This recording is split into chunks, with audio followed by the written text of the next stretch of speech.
Welcome les amis, on se retrouve pour Indie Tour, la chronique consacrée au circuit indépendant.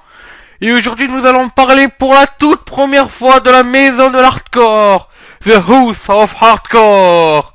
La fédération créée par Tommy Dreamer qui a bien sûr fait son premier live e-pay-per-view. C'était ce week-end à Philadelphie, en Pennsylvanie. Et donc justement passons directement au show de House of Hardcore 7. Donc ce show bien sûr créé par la fédération de Tommy Dreamer. Donc juste avant le match on a eu un petit spot montrant les bienfaits de l'hardcore. Ce qui est quand même un léger mot, les bienfaits. Parce que faut dire que les superstars ils souffrent quand même. Mais bon, ça c'est pas grave. Donc à noter que le tout premier match était Stevie Richards contre Danny Boring. Et c'est Stevie Richards qui a gagné le match après un Stevie Kick.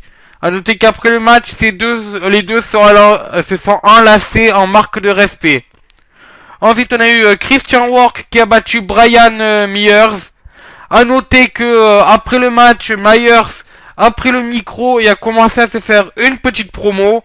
Mais Ricardo Rodriguez est arrivé et a fait l'introduction d'El Patron, Alberto Del Rio.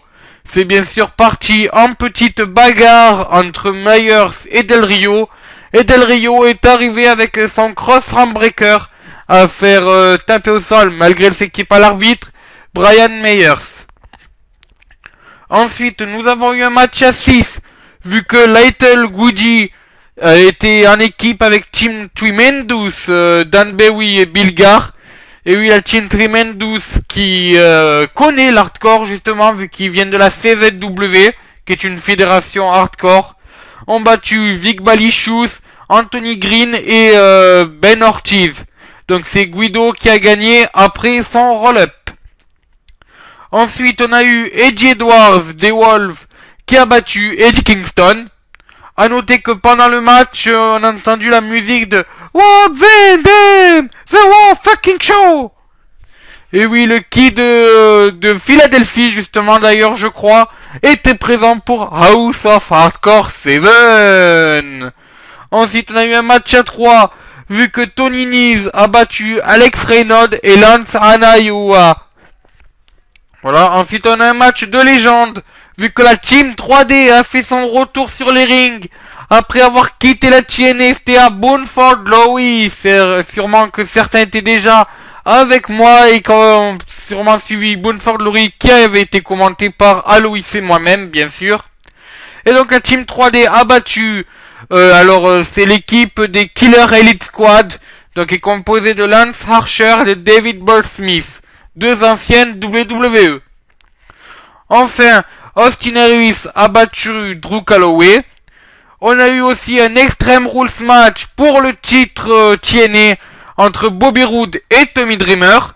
A noter que c'est la 3e défense de titre de Bobby Roode en quelques semaines.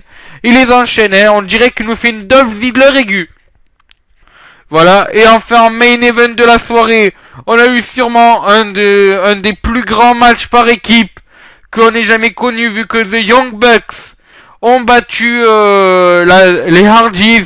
Donc les Young Bucks qui continuent bien sûr leur push et qui avaient juste été stoppés par leur petite défaite, on va dire, contre les Red Dragons à la New Japan Pro Wrestling.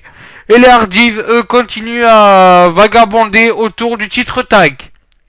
Bien sûr de la TNA, mais le fait d'avoir participé plutôt à un grand match contre les Young Bucks leur donne un peu de momentum, même s'ils ont perdu ce match. Voilà, c'est sur ce que se termine cet Indie Tour consacré à House of Hardcore 7. On va se retrouver bientôt pour un nouveau épisode d'Indie Tour qui sera lui consacré à Power Struggle 2014. Encore une fois, merci d'avoir suivi cette vidéo et ciao, bonsoir.